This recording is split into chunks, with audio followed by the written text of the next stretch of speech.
So I have uploaded one question in my story. I hope you people tried this question before watching this video. So this is a GATE previous year numerical from mechanical engineering department from strength of material subject. Okay, so basically this is a cantilever beam, right? This is a cantilever beam and made of three material: steel, aluminium and bronze.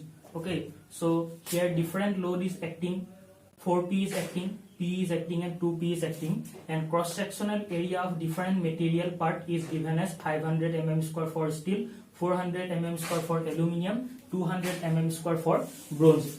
Also we are given the yield stresses. For steel it is 140, aluminium 90, bronze it is 100 megapascal. And we are here asked to find the safe load so that this cantilever beam is not going to fail. Okay, so I will solve this question in three stages. In first stage I will calculate value of P for bronze. Secondly, I will calculate value of P for aluminium, and thirdly I will calculate for value of P for the steel. And at the last I will compare this P value and I will find the safe value of P so that this cantilever will never going to fail. Okay, so first I will consider this bronze. So focus your attention here. Suppose this is the portion for bronze. This is bronze. It is cross section is given as 200 mm square. Okay, now how to calculate how much force is acting on this block. Okay, so always start from this free end. Okay, so for this cantilever, this is the free end. Here 2P is load is acting. So this is load, 2P is acting on the right face, and consider right face only for these blocks also for your easy calculation. Okay, so if 2P load is acting on your right face, in order to be in equilibrium this situation, also 2P load will be acting on this left face.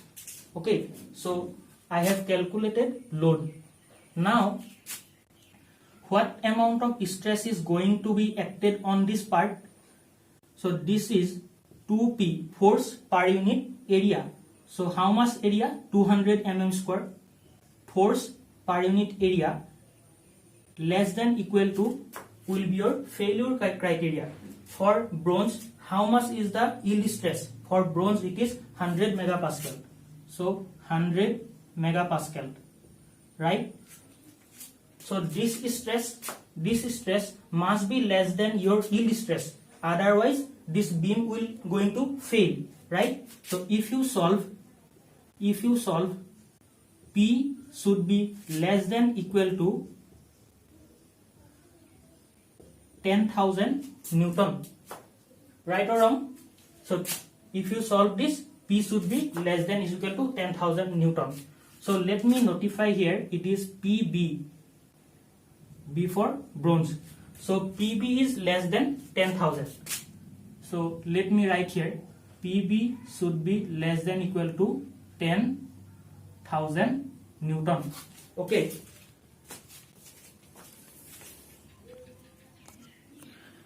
Next I am going to solve it for second part. This is for aluminium. Again I have to calculate load. So see here on the right face, how many loads are acting? Here two loads are acting. One is P and other is 2P. So this 2P is also going to affect on this face, right? And P is already there. So this P is acting your right positive x direction. 2P is acting is your negative x direction. So ultimately how much force is acting on this right face? This is P simply. So P minus 2P, because this 2P is going to dominate over this P. So it will simply your P.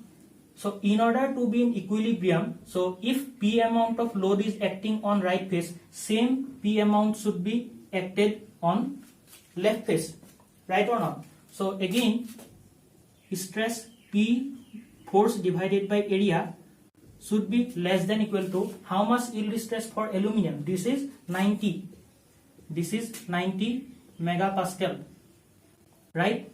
So again this is PA. So if you solve, PA should be less than equal to 36,000 Newton, right? I hope you are getting my point. So let me write here, PA should be less than is equal to 36,000 Newton. Okay, so then now I am solving for last part, that is your steel. So this is steel part. Now again I have to calculate the loads. So in the right face, how many forces acting? This is 4P, P and 2P, right? So 4P is acting in your positive x direction, P is acting in your positive x direction. So 4P plus P minus 2P. Why? This 2P is acting on negative x direction. So ultimately how much? 3P load is acting in your positive x direction. So again, in order to be in equilibrium, same 3P load must be act on the left face. Okay. So again, so stress will be 3P divided by 500. Force per unit area should be less than equal to how much yield stress for steel? This is 140 megapascal. So if you solve, P should be less than equal to, it will be your 23,333.33 Newton, right? So this is your P steel should be less than equal to 23,333.33 Newton. Now let me conclude. Okay, so for bronze we got load should be less than is equal to 10,000 Newton. It says that if load becomes more than 10,000, then it will going to fail. So bronze will be fail if more than 10,000 Newton load will be acted. Again for aluminium, it is said that if more than 36,000 Newton load is going to act over here, then aluminium is going to fail. For steel, it says that if more than 23,333 Newton load is acting going to act over steel, then steel is going to fail. So we cannot apply load 23,333, 36,000 and 10,000 Newton. So minimum load we must apply here is PB, that is your 10,000 Newton, because these two forces are already higher than this 10,000. So minimum force we can apply only 10,000, because more than 10,000 if we apply, then bronze will fail. So if bronze will fail, then this cantilever will fail, right? So the question, the answer for this question, the safe load we can apply, P will be your 10,000 Newton. So this is the answer. I hope you understood this question. So if you enjoyed this video, please like, share, and if you have any doubt, comment below. Okay, thank you.